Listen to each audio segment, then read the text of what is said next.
I want to talk about the Prisoner Princess of Fruitful Flames and how this card is now going to set a crazy level of precedence for the game going forward. Make sure you guys smash the living crap out of the subscribe button so you guys don't miss out on more awesome content. So yes, Prisoner Princess of the Fruitful Flames. This is our Link 3 Fire Fiend that all have 3 Link arrows, and it's 2+ effect monsters to make it. You get locked into fire while it's basically face up on the field, and you can only use each of the following effects of this card's name once per turn. So during a main phase, you can special summon a fire monster from your graveyard, and if a monster is special summoned to your opponent's field while this card is in your graveyard, you target 1 fire monster you control and 1 card your opponent controls as a monster and destroy them and special summon this card. Now you're probably like, wait a minute here. Why do I care about this card? What does this actually do? So it's actually everything around this card that actually makes it very interesting. So I don't know if you know this or not, but Saturday of the YCS in the morning, there were reports going around of PlayStation 5 ads. Yes, that's right. PlayStation 5 of all things that were advertising art for this card. Now, a lot of the community kind of talked it off and was like, oh boy, you know, AI generated art, you know, because I'm not gonna lie, like the Prisoner Princess does kind of look like something that you would toss into an AI generated system and you'd be like, okay, I get back a Kantai ship girl abyssal fleet, and all of a sudden you're like, oh, okay, you know, I could see this. So a majority of the community Saturday was kind of like, we're just gonna go like this, we're gonna toss it aside, you know, this is maybe some sort of joke, because why we knew that the Prisoner Princess of Fruitful Flames art existed because it was advertised for Jump Festa as an upcoming mat in sleeves. Like, we knew that whatever this card was going to be was this.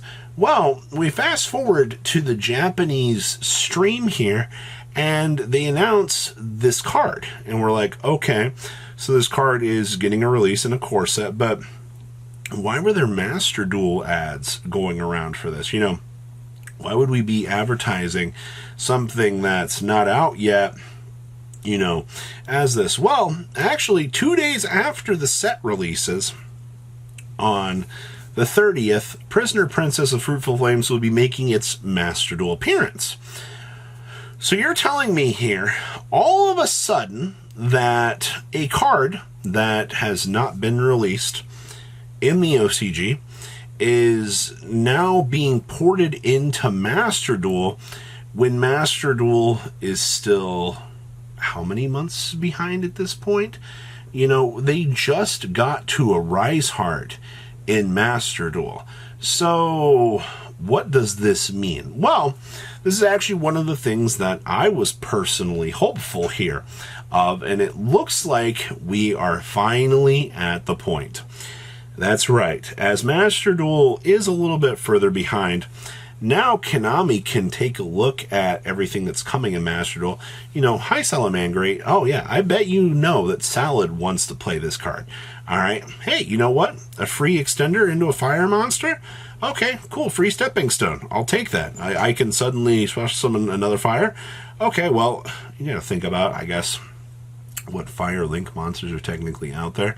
We do have the Infernoid one coming in the near future, which, I'll be honest with you, seems like the most logical choice with this card. But then you've also got, like, Salamangreat, things that you're going to kind of want to test out with this. You know, getting the free fire monster. And, of course, but not limited to, Fire Kings, because remember, the stupid thing says, if this thing is in your graveyard, target a fire monster you control and a monster your opponent controls, destroy them and you can revive this thing. So not only will you be getting this free card back onto the field, you know, you are having that interaction. So this is now 2 levels of advertisement that we're getting.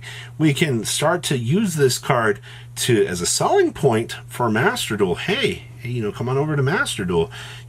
We have this brand new card that just got released. It's going to help strengthen these themes in this game that we're just now releasing. Yeah, we understand that, these themes have been legal in the card game for quite some time, but that's okay. Not everything that's been power crept over here is going to reach this level of insanity. So you can, play this over here. You know what? It's okay. Maybe this card will strengthen these already existing themes and actually allow them to both see play in Master Duel and both see play IRL. That's fantastic. This is what we should have been doing in the first place, all right? Having cards that we can actually make to have an impact on Master Duel format is fantastic. I'm all for that. That's actually what Konami should have been doing in the first place. Unfortunately, we needed Master Duel to kind of get through the traction points of things out here and kind of see where this could go. Now, I do think that this is going to be a very consistent thing going forward. Why would Konami not take advantage of being able to print cards and then time portal them back into Master Duel format, like spin the dial back a year, and now, this card is going to be able to help the consistency of X Engine do its thing, while, maybe in modern era Yu-Gi-Oh! Kind of help things out. The only questions that I have about this are, on what level of frequency are we going to be releasing these styles of cards? Because we need more things like this. I don't think anybody here is going to complain about them releasing a new card IRL and then 2 days porting it over into Master Duel to help out the coming out themes or something along the way to actually help support those. I actually, if anything, the only complaint that I could hear would be, is the card, that you're designing to help cards that maybe 6 to 8, 12 months behind a current card pool, will that card stay relevant? That would be the only real thing that I could imagine a complaint about, because you're designing literally something in a vacuum of power creep. Like, well, let's be honest here. Like, Yu-Gi-Oh's power creep is insane. All right, you could release something that's broken today. Next set, it's power crept out the window. We've seen it how many times at this point that suddenly the best tier 1 deck here, and you skip ahead a set and you're like, yay, it just got power crept. It tends to happen with a lot of the things that we've been seeing here. So I think that this card changes the game a lot. I think that them being able to take advantage of Master Duel as a game and be able to make these cards as selling points to further strengthen things that have not been released or that they are back releasing would be fantastic. I think that's great, all right? And I think there's a lot of potential for some of these potentials to actually be working out. I love the idea of what they're attempting to do, and it seems like it's going to work out. Master Duel has been something that hasn't been really explored all that much. I think that as a company, they need to properly learn how to advertise a lot better. Well, let's be honest at this point in time, all right? Konami's advertising has been abysmal. And the fact that they made Master Duel and they haven't actually done hardly any actual physical advertising with it, this is the beginning, all right? But once again, back to my original question here.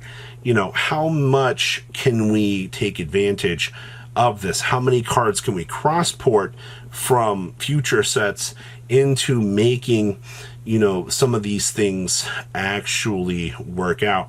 Those are the questions that the marketing team should be taking advantage of, and I think that is a good idea.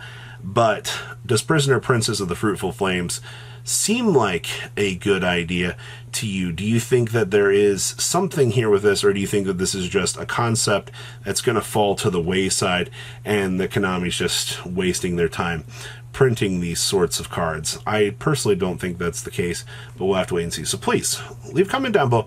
Tell me what you guys think. Is there something here that you really want to mess around with? Some sort of, synergy with this. I really do hope that Fire Kings can take advantage of this at some sort of capacity, and maybe Salad as well. I think that'd be really cool. But Year of the Fire has been fantastic, and Konami Marketing just got a brand new toy for the things that they can potentially mess around with. You guys have a good rest of your day, and you stay safe out there, all right? Peace out, guys. Patrons, thank you.